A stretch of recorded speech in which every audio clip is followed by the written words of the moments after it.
Number 20, we're talking about reduced skin elasticity. I'm sure we have all looked in the mirror one morning and been like, what in the world? Where did those lines and wrinkles come from? That discoloration. It is such a common thing.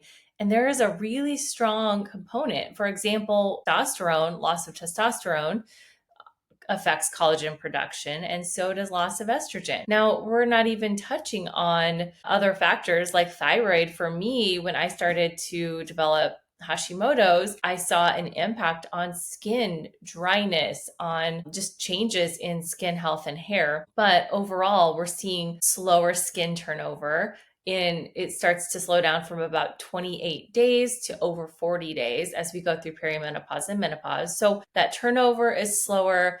There's more damage to cross-linking of collagen proteins. And so things like blood sugar, glycation, and advanced glycated end products, AGEs, aptly named, right? So think about having high blood sugar or high insulin is going to speed along that process of inflammation and glycation. And it's also going to, if you eat charred, blackened, smoked foods or meats, we love to grill and smoke food, but I always make sure that we are pairing it with some sort of a green vegetable, an herb, avocado. It helps to mitigate and neutralize the damage of that. The sun, absolutely. We want a little bit of sun, but we don't want to overdo it. Making sure that we have plenty of minerals and nutrients to help with collagen production so that we're eating protein and that we're eating collagen and collagen peptides or bone broth alongside vitamin C. We're getting loads of antioxidants that helps to repair and restore damage, to neutralize reactive oxygen species from our environment, from our food, from chemicals that can do damage to our skin, and just making sure that we're reducing inflammation overall.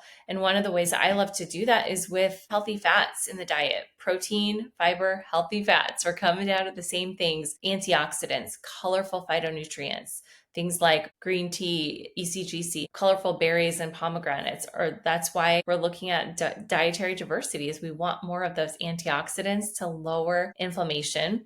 We're thinking about plenty of water, hydration, minerals, making sure that hydration is getting into the cell. As we lose testosterone, for example, our skin becomes thinner. So that's why men have 25% thicker skin. So there are things that we can do with hormones, for example, testosterone, DHEA, or estrogen, taking the hormones or just applying them topically. I've been really following the research on estriol. It's a weak estrogen that we can apply topically to sort of give our skin that lushness.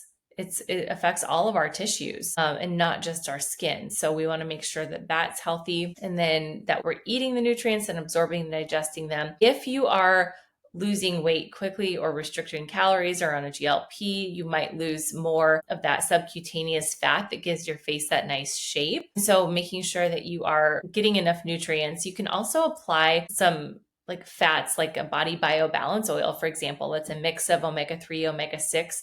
It's usually for oral ingestion or salads, but you can actually mix it into your skin cream and apply it topically for that. Definitely keeping an eye out on some skin creams that are combining peptides, things like copper peptides that help with collagen production and estriol. But we have to start with the foundational work. Sleeping well, that's when our skin gets repaired and that repair process slows down. So we need to make sure we've got nutrients, antioxidants, that we're sleeping well. And it's starting to look like 8 p.m. to 1 a.m. is really important for skin repair and healing. Making sure that you're getting enough sunlight, but not too much. And then with your sunscreen, that it's a healthy one that's not loaded with chemicals. Check out ewg.org/skin deep to look at that. Also making sure that your thyroid is in check and looking at all of your labs with hormones, from blood sugar and insulin to thyroid to sex hormones, and really starting with a foundation in diet and gut health.